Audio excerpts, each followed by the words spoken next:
This just in. An anti-Semitic mob swarms into Dagestan airport in search of Jewish people. Meanwhile, Israel feels the heat from its allies, including the US and the UK.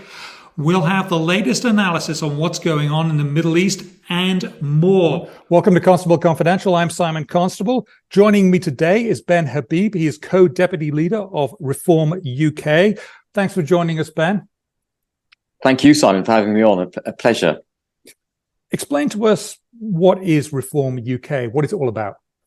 So Reform UK, I would say, if I were to describe it in a nutshell, is a centre-right, pro-British, pro-policies made for the benefit of the United Kingdom party that seeks to instill back into UK political discourse small c conservatism. It is our view that the Conservative Party has actually increasingly shifted from its traditional place on the centre-right of politics to the left in order to try and budge the Labour Party out of office. And what we've now got in the political mainstream of the UK is effectively a choice between two left-wing parties, the Labour Party, which is slightly further left than the Conservative Party, but the Conservative Party itself, which is left-wing. And Reform UK, I would say, is the heir of small c conservatism, putting the UK first, being proud of the United Kingdom, believing in a deregulated economy, a low tax economy, the promotion of the private sector, promoting aspiration over dependency, and promoting wealth creation over wealth redistribution. Okay, that's very helpful because not everybody knows about Reform UK, especially in America and other parts of Europe. This weekend, we saw anti-Semitic mobs swarm into Dagestan airport looking for Jews to kill.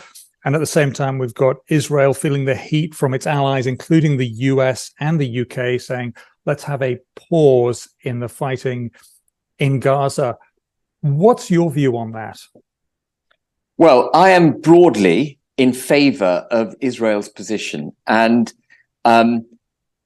the Palestinian argument is rooted entirely in the injustices of the past. And they always go back to 1948, the establishment of Israel, placement of Palestinian people from their lands in order to justify their position. But we have to move on from that narrow approach. Israel exists. It, as far as I'm concerned, has a completely legitimate right to exist. And since it exists, it has an absolute legitimate right to defend itself. And the events of 7th October, the invasion of Israel by Hamas, and the killing, gratuitous killing of men, women, and children in the most brutal manner, requires Israel to respond. And if you put your mind in the mindset of the Middle Eastern kind of politics, you know, they're much more driven by projections of power than they are by the rule of law. In the West, we tend to interpret everything through our own prism of judgment, which is largely based on the rule of law. But in the Middle East, if you're attacked the way Israel was attacked, the only way you're going to protect yourself is making your enemy know that your response is going to be 10 times as big as the attack they mounted on you. In order for Israel to survive, it needs to give a very, very strong response to the attacks from Hamas. And I understand that. I'm half Pakistani, so I understand how power, the projection of power, means a lot more in that region than the rule of law. And in order to see off the existential threat that Israel faces, it must react with force. There are many people out there saying, yes, Hamas needs to get a comeuppance on the attack from October 7th. But what about the unaffiliated Palestinians or the people in Gaza who were not guilty of this? They seem to be getting hurt as well. What's your thought on that? Well, it is a tragedy of war that when two countries go to war, sadly, civilians die. But the cause of the death in Gaza, I can't call it Palestine, but the cause of Palestinian death in Gaza is Hamas. Hamas knew what they were doing. They were egging on Israel. And the reason they did it, in my view, just to digress for a second, but I think it's important to understand it, is because Saudi was on the verge of recognizing formally the existence of Israel, a US-Israeli deal that was in the making. And they've successfully done it. Saudi has completely withdrawn from the negotiating table. So this war was started by Hamas. And the big mistake we've made... To butt in there, Hamas is an Iranian-backed military organization, and we've got to make that very clear here. Yeah, very clear. And also so is Hezbollah and various other groups in the Middle East, all going back to one point, and that is Iran. Can you talk about your view on Britain taking refugees from Gaza? Because I think some people might find it controversial, but the thinking behind it is what I'm really after. Absolutely, we should not be taking refugees from Gaza. As awful as the plight of the people in Gaza is, they've been governed now for the last 17 years by a terrorist organization that is, I'm sure, embedded in the youth as well as the elderly and right across all the age groups, but particularly the youth, and their ideology, their educational system, and their ideology is based on the total destruction of Israel, from the river to the sea, from the river that goes north-south on the West Bank, or on the east of the West Bank, all the way to the sea. They want to obliterate Israel. Indeed, I think they wish to establish a fourth Muslim caliphate across the Arabian Peninsula. These people cannot be negotiated with. And that ideology has been embedded in the people. For us now to open our borders to Palestinians who've been bombed by Israel, an ally of the United Kingdom, who would come to this country undoubtedly with antipathy and contempt in their hearts for what we stand for, our values and our backing of Israel, would be deeply dangerous. What we need to do is settle the conflict in the Middle East. We've made this mistake repeatedly. We made it in Afghanistan, we made it in Iraq, we made it in North Africa.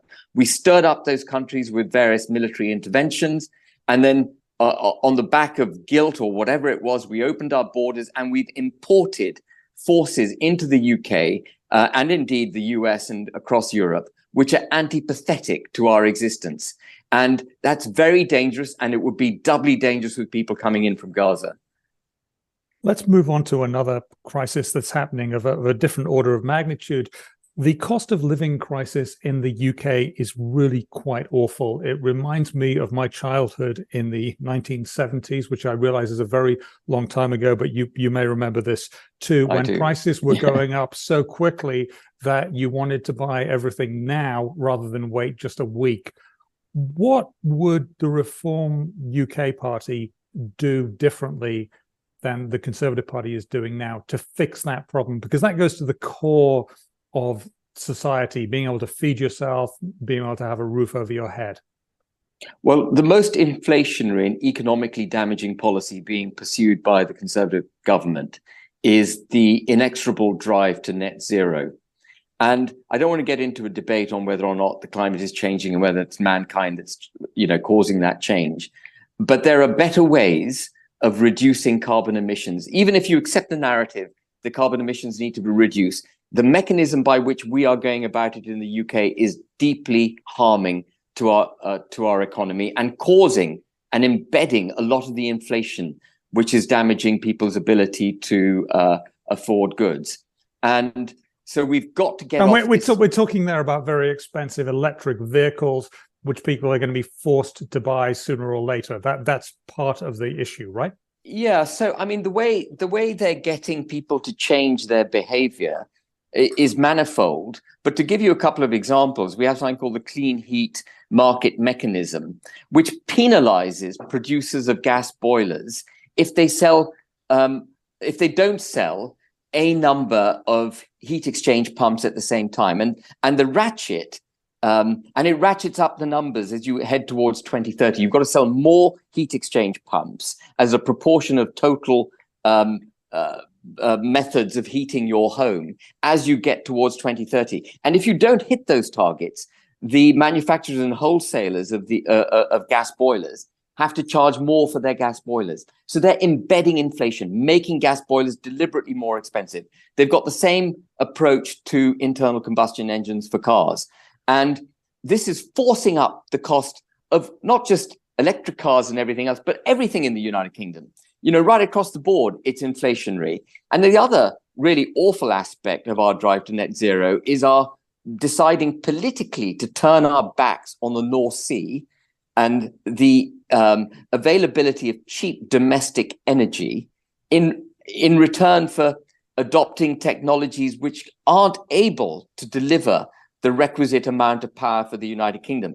And then absurdly, to bridge the gap that we have in our energy supply, we're importing fracked gas. Natural gas, yes.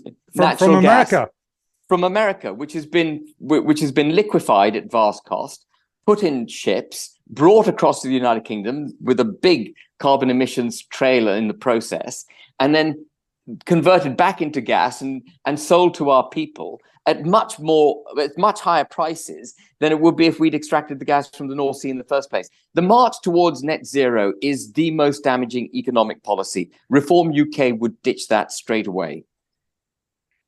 Can we talk a little bit about Rishi Sunak's greenlighting the first coal mine in England for 3 decades and what you thought of that? Because one thing I do know is that natural gas is much cleaner than coal. What are your thoughts? Well, I completely agree. And if we'd had joined up thinking on natural gas, we wouldn't be forced into the knee-jerk reaction to fire up to restart a coal-fired power station. What we should have done, and by the way, the EU was very close before lockdowns kicked off, very close to recognizing gas as a clean form of energy, as part of the acceptable energy to be used in order to get to net zero. But for some reason, gas has now been vilified in that ideology. And I think firing up the coal power station is evidence that we haven't got joined up thinking on our energy policy. In March 2021, Simon, I don't know if you're aware, but in March 2021, Boris Johnson and Rishi Sunak, who was Chancellor at the time, implemented something called the North Sea Transition Deal, which was a requirement for fossil fuel companies effectively to wean themselves off ahead of our markets and our ability to deal with new technologies, wean themselves off North Sea fossil fuel production and replace it with, wind farms and offshore wind farms, onshore wind farms, and other renewables. So we've absolutely eschewed our own natural resources. And that's completely the opposite of what the US has done. The US has fracked its way to energy independence. And on the back of that energy independence, it's then launched the biggest drive towards what I think the Americans call the climate crisis in order to solve the climate crisis, the Inflation Reduction Act, $370 billion of expenditure. But it's done it, whether or not you agree with that expenditure, it has at least done it from a position of strength because it's energy independent. We've done it the other way around. We've deliberately become energy dependent and then forced our manufacturers, forcing the British people to buy ever more expensive fuel because we haven't got the renewables to replace fossil fuel. And does that mean you would, if you were in power, if you took parliament, your party did, would you be going after a similar way of doing things that Joe Biden did? Well, I would definitely, I would definitely come off the carbon emission targets required by the Paris Accord and by various other treaties that we've signed. I would ditch those, and I would have a much more sensible, pragmatic approach to reducing carbon emissions. Look, you and I you talked about the 1970s cost of living crisis that both of us experienced. And in those days, you'll recall, Simon, my parents used to say to me, recycle, reuse, reduce, recycle, and reuse. It's basic common sense to operate, to live your life in a frugal manner and not to waste, not to have gratuitous carbon emissions, not to produce gratuitous amounts of plastic, which then damage our sea and our marine life, etc. But you don't get to nirvana by bankrupting yourself. You've got to take a pragmatic route to get there. And at the moment where we've sacrificed pragmatism in the interests of the British people, for the pursuit of this ideology. And that seems to be a shame. And the one thing you didn't list on there was your parents saying, turn the lights off when you're not in the room. And turn the lights off. Turn the lights off when you're not in the room. Moving on, the Conservative Party seems to have dropped the ball on establishing new trade deals with speed after the Brexit vote. There seems to have been nothing was done between that vote in 2016 and the actual reality of Brexit happening. What do you think went wrong? Well, I think the Conservative Party dropped the ball on everything after the vote for Brexit, not just trade deals. What it had to do immediately after the vote was in favour to leave, what it had to do was prepare the country to leave the European Union, if necessary, without a deal. And the notion that we couldn't have survived as an independent country outside the EU without a formal trading arrangement with the EU is a fundamentally flawed notion. What we needed to do was to get ready to deregulate, cut taxes, provide government funding where necessary to plug holes. We needed a complete panoply of policies getting the United Kingdom ready. One of the reasons, and you may not know this, Simon, but one of the reasons I left the Conservative Party, because I was a Conservative Party donor, in fact, in those days, one of the reasons I left them was going to meetings with cabinet ministers and finding that they were not preparing the country at all for Brexit because they believed they were going to get a deal and they were going to get a good deal. And as a businessman, I knew that was daft as brushes, because the only way you get a good deal is being prepared for no deal.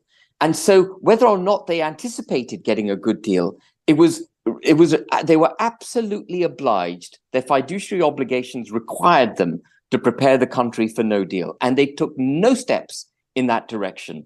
So in the end, the biggest trade deal that we've done, and the trade deal for which they were least prepared, and the worst trade deal that we've done, in my view, is the one that we've done with the EU, which is neither here nor there. It doesn't give us any of the freedoms that Brexiteers wanted to deregulate and to cut taxes and to propel the United Kingdom forward.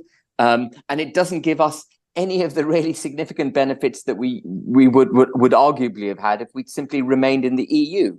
And one of the things I said during the general election in 2019 was that I would rather have remained in the EU than signed the trade deal that Boris Johnson had negotiated with it. And I hold by that. I think it's a really awful deal. But to your point on trade deals, what we did, again, was sit on our hands, as you rightly point out, and then we rolled over a lot of the trade deals the EU already had. I think we rolled over about 50 trade deals. And rolling over means effectively taking the trade deals that the EU had negotiated and adopting them verbatim between ourselves and the third country, whichever third country that happened to be. And that was I haven't done a complete review of those trade deals, but I reckon we've made a lot of mistakes in adopting that approach. And the reason I say that is that the trade deals that the EU did with these other countries were all predicated on the recognition that Germany is an export powerhouse. So those trade deals, from the third country's perspective, would have been protecting themselves against German exports. The United Kingdom is a massive net importer of goods. With just about every country in the world, with the exception of the US, we run a trade deficit. That makes us a client of the rest of the world. And that would have enabled us to get much better trade terms than the EU was able to get, with Germany being such a massive net exporter. And so we made a big fanfare of having rolled over so many deals. But I reckon we've made a lot of mistakes en route. Well, particularly the trade deal where the devil is in the details always on every trade deal, and it needs people who are very detail-oriented to look through that. Now, you have a view that the EU is splintering or is likely to splinter. Would you explain why you think that and what is going to happen? So the EU, primarily, without wishing to teach grandmothers to suck eggs, is primarily a political setup. It is for ever closer, it says union, ever closer union, but what they mean is ever closer political union. And all the economic policies of the European Union hang off the political imperative of closer union. And in the pursuit of closer union, what the EU has done is set up the euro, which prevents many countries from being able to deflate their currencies. Any member of the euro can't deflate their currency in difficult economic times. They have to internally deflate their economies. And that, sorry, just to put an aside in here, my understanding from most people I talk to, most economists, is that Germany's euro is priced too low and everyone else's is priced too high, which gives Germany a consistent advantage and gives other countries, especially those that are highly indebted like Italy, a big problem. Absolutely. And if you look at it's really interesting, if you look at the German Greek, I mean, Greek is notoriously known to be a bad economy in the European Union and a member of the euro. If you look at the Greek trade deficit that it ran after it joined the euro, it almost entirely mirrors the trade surplus that Germany ran with Greece. And the funny thing, Simon, is it's almost a Ponzi scheme because it was German banks lending money to Greece to buy German goods. And so even though it was Greece that became highly indebted on the back of the euro as a result of that unholy trading relationship with Germany, because it was German banks lending Greece all this money, the baby came back to Germany. The ball came back to Germany. And then Germany effectively bailed itself out by handing all the debt that it was owed by Greece to the European Central Bank. That's how they got rid of the problem. And then the ECB did a, play it long. That's the European Central Bank. Yes, the ECB, right? That's the European Central Bank, exactly. So Germany had this massive trade benefit with Greece, funded entirely by German banks. Greece hit the skids, effectively went bust, and the European Central Bank had to bail Germany out. No one talks about it because it bought the German debt. The debt that was owed to Germany by Greece was bought by the European Central Bank. And so you see the Ponzi scheme that is the euro, which is a politically driven economic monetary unit. And it is fundamentally flawed because none of the economies in Europe work in tandem. They're all working at different speeds. And so what you've got now in Europe is very highly indebted countries right across Europe, and you've got collectivized debt. So even if you look at Germany and you say, well, it's not as highly indebted as Greece or France or Italy or Spain, actually, when everything goes FUT, it's going to be Germany that picks up the tab because it's collectivized through the European Central Bank. So it's a fundamentally flawed economic model that's propping up the European Union.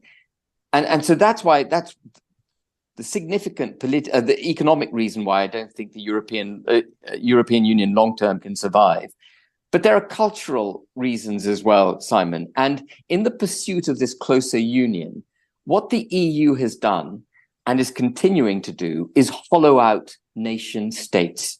It doesn't want a proud, independent France making policies for French interests. It doesn't want a proud, independent Italy, a proud, independent, sovereign Germany. It wants states being amalgamated under its jurisdiction. So freedom of movement is a very good example of, getting rid of borders and trying to create this European superstate. But in the pursuit of hollowing out nation states, in the pursuit of dumbing down their languages, their history, their culture, what they're doing is creating animosity in amongst the peoples of Europe. And I don't think it's any accident, by the way, that there's been this massive increase in immigration in Europe. If you want to dumb down national identity because you want to create a European superstate, the way to do it is to have lots of immigrants because they don't buy into German culture. They don't buy into French culture. They'll buy into a European Union culture.